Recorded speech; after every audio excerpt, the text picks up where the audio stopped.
if you're NBC, what is the price tag to get Michael Jordan as a contributor? The name, like the Jordan brand. The very best thing you could do to open your coverage of the NBA, the return of the NBA on NBC, would be to have a sit-down with Michael Jordan and LeBron James. Absolutely. On your opening night. Michael Jordan interviews LeBron James. They have a conversation. I don't think LeBron would do it. LeBron doesn't like being second place to Jordan. I love the decision to reach out to the guy and say, hey, you want to be a special contributor? Yes.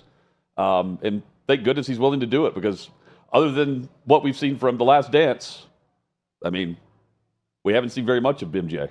It feels a little bit, Hutton, like the NBA is headed on its way to being back. Not all the way back, but just the NBC nostalgia with the announcement of the John Tesh Round Ball Rock musical score. Rock. Yes. That they're going to have it there, and they had, now an elderly John Tesh playing it, was remarkable the marketing work for NBC. Right before the Kentucky Derby started, where they had a huge audience, they revealed that Round Ball Rock will be back. Now you get this announcement that everyone who's clamoring for a better NBA will say that they want the NBA to be more reflective of the Jordan era than the LeBron era. Right. Well, now you get that with NBC hiring Michael Jordan as a special contributor. Now, we don't know exactly what I don't know what that means, though, right. too. I hope it means that we get him in like a Nick Saban-esque role. Do I think he's going to be there every single broadcast? I don't know. I would expect that, because I don't think he wants to be Charles Barkley, right? But yeah, I want Jordan to have a voice in everything. For the how it's presented to us, and quite frankly, I'd love to have him discuss things with LeBron. I would love that. Can you have him as in a Peyton Manning-like role? Well, first off, the very best thing you could do to open your coverage of the NBA, the return of the NBA on NBC, would be to have a sit-down with Michael Jordan and LeBron James. Absolutely. On your opening night. Michael Jordan interviews LeBron James. They have a conversation, and that would be a ratings grabber. It'd be incredible to watch, and LeBron has to give his love to Michael, and then Michael, has to say one thing nice about LeBron James or whatever the deal is, but they get together and they have a conversation about the game. Would be awesome. Special contributor to NBA on NBC. I can't help but be a little bit skeptical and cynical about what that actually means. And is this going to be he appears on opening night, he appears twice during the regular season, right, and he appears during the Eastern Conference Finals again as a studio analyst? Something very minor, or is it every other week he's doing something? I'm anxious to hear how they lay out what exactly his responsibilities will be. He says, I'm so excited to see the NBA back on NBC. The NBA on NBC was a meaningful part of my career, and I'm excited about being a special contributor to the project. Looking forward to seeing you all on the NBA on NBC when it launches this October. The epic move would for him to play the Peyton Manning role of like a Manning cast. Watch along. That'd be really cool. And then he has all of his friends on. That would be awesome. Barkley is one of his first guests. Put it on Peacock. Yeah. That's what you could do. Again, that's the dreamer, and we're dreaming here on what we want it to be more like, and the nostalgia of it. Yeah, I mean, Barkley would be great at that too. So it's odd to me, some of the decisions made by former greats, like the GOATs that are out there in media, okay? Tom Brady calling games for Fox is a shock to me. A shock. Like when that was announced. Wanting to do it. Yeah. Actually calling games and not being a part of a studio. I thought, if he does anything, he'll do some studio work, and then that'll be it. Well, I really just thought he'd go into, his own businesses and kind of stay in the limelight doing that. Peyton Manning. I thought, this guy's perfect for a studio show. He's going to do a studio show now. No, he doesn't do a studio show.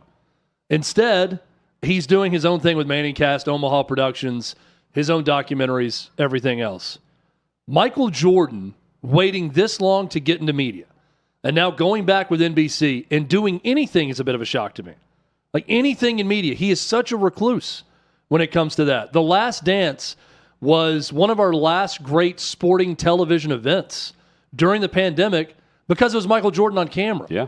A guy who rarely does a lot of interviews. So I'm surprised by this. I don't think it's going to be that much that he's doing, but that he's on television at all is a big deal for NBC. Well, the fact that, what does it cost to get him? Just like, if you're NBC, what is the price tag to get Michael Jordan as a contributor? The name, like the Jordan brand. You know what I mean? Yeah. Like right now, speaking on behalf of the NBA, anything he says is going to be constantly repeated. Does the NBC still? They have some NASCAR coverage too, right? Do they have a piece of NASCAR? I'm not sure because didn't they just redo that deal? I think it's a little bit of. But it's not on. Is it on NBC or is it on one of their other cable channels? I don't know. I'm just trying to think of like the reciprocation from NBC to Michael Jordan, his brand. Right. You know, he owns the NASCAR teams also, and I'm thinking, is there some sort of kickback? Well, he's in a lawsuit for that too, I think. Yeah, and I don't know that it's just money, right? Like, yeah, money's involved, but like, what else does NBC do for Michael Jordan with his Jordan brand or with whatever with his NASCAR team? I don't know. It's a fascinating move. They have the NASCAR playoff on USA Network, which is NBC. Okay.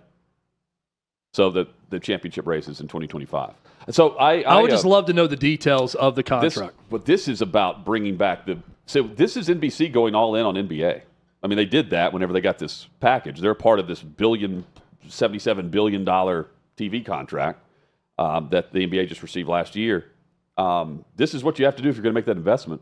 You know? Yeah. You're right about having to sit down with LeBron. I don't think LeBron would do it. LeBron doesn't like being second place to Jordan. Yeah, and they're also they're going all in on the NBA, but they're going in on nostalgia of the NBA. Right. They're trying to bring back a certain fan. That's all they have. Right. Dwayne Wade, I know. Reggie Miller's going to call games for them. That's great.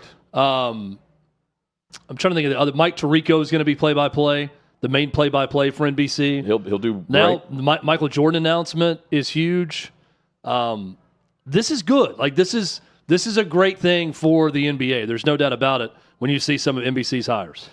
Chad, from Jordan, you know, what do you think he would view this as? Is it more special contributor, meaning I'm going to do a sit down with? Back in the day, it would be Bob Costas. I'm going to do this randomly, you know, throughout the season. We have four appearances on the network. Is that a special contributor role, or is it going to be more frequent than that? Yeah, I think I hope it's more than just a promotional plug for everything on the network. I think it'll be less frequent, but it's going to be a TV event when he joins their studio crew. Carmelo Anthony was the one I was blanking on that's going to be in their studio. Noah Eagle, Mike Tirico will be the lead play-by-play voices. Jamal Crawford and Reggie Miller are game analysts with those two. Jamal Crawford will be good. Those are the ones that have been announced. Jordan as a special contributor. And then we know Carmelo Anthony is in a studio show. We don't know who else is going to be a part of that studio show. Hutton, my first guess is it's going to be less than we want, but it's going to be a big deal when he's a part of it. And I think it'll include a number of things. I think it'll be sit-down interviews or conversations like you see with NFL on Fox with Tom Brady sometimes, right? Yeah. Even calling games, but then having an interview. Michael Strahan does this a lot. Terry Bradshaw is part of his contract. You're going to see that with Jordan. And I also believe that he's going to join whatever studio show they have a number of times. Not a lot, though. What's in it for Jordan? That's a question I have, too. Because he's been in the shadows forever. You know, like he did The Last Dance. He was in full control of that. You know, that was produced. I mean, he was executive producer. He had the final edit on it. And he will on this. I mean, I'm not naive to think he doesn't with what he's doing. Or, you know, things he will or won't talk about. That's on him. But what is it about NBC coming back into this fold and wanting to do it now? Because this wouldn't be the first time he's been asked to do something. And up until The Last Dance, I mean, he was an NBA owner in Charlotte who you never saw or heard from. I mean, he was a part of the NBA then, but he wasn't front facing. He was a silent owner. Majority owner. Now he's no longer the majority owner in Charlotte, and here he is, the spokesman for the NBA. Anytime he's going to be on TV, no matter what he's talking about. Barkley doesn't care what he says. That's a great thing for the NBA because you feel like you're getting the open and honest opinion. I think Jordan will do the same. I don't think Jordan cares. No, he's the GOAT. Judging by The Last Dance and what he had to say, I think he's going to say exactly what he thinks. And he'll be super critical of players and coaches at times. And that's going to make for great television. Jordan is 62 years old. Okay. He is worth $3.5 billion. making him one of the richest celebrities in the world. So I don't think it's a matter of needing the money. So it's just why it's such a great get for NBC that you got the guy, to me, that seemed to be ungettable in media, right? I mean, Jordan only did the one big thing on his own terms. And now, even if it's a 3-time-a-year thing, that's still a big deal for NBC. Yeah, it's more than what we expected. I recall us discussing whenever Brady had the deal with Fox, what we thought. We were like, Jordan's never going to do anything. This is the pinnacle of the athlete that a network could get, right? That Brady's the GOAT is wanting to do broadcast post-career. Because Jordan just wasn't, it was a pipe dream. Because, again, the thought was he wanted nothing to do with it. And now we'll see him. Yeah, it's a big deal for NBC. And it's a big deal for the NBA. Because it's exactly what those of us who wanted the NBA, they want it to be now, is what it was. This is a taste of that. I'm excited for it. I hope we get more detail on it. Maybe they call it a special contributor because they really don't know what they want him to do. So, well, it also, yeah, you're right. It could be they haven't finalized the fine details of the contract. It's just you're going to do this much time. We're going to figure it out. But we don't know. We just want you on board. If you're enjoying the show, of course, you can always head over to YouTube and the OutKick channel and be sure to like, comment, and subscribe. That way you'll never miss any of our great content over at the OutKick YouTube channel. Coming up, we mentioned Jordan rules. Yeah, Jordan, the headlines are also connected with Bill Belichick. The third-place finisher was Jordan Hudson in the Miss Maine USA competition and pageant. And the headlines. I'm sad that it happened, and I didn't get a chance to watch. I know. We needed to be there. We needed to come in and break it down. We needed a watch along, just like the NBA needs to watch along with Jordan. We discuss the craziness that never ends. The reports that Jordan Hudson was banned from the UNC football facility, then the response from UNC saying that's not true. Pablo Torre, who had that report, doubles back on it and backs it up again. And here we are with Bill Belichick as the face of all of this madness and craziness. This next here on Hot Mic.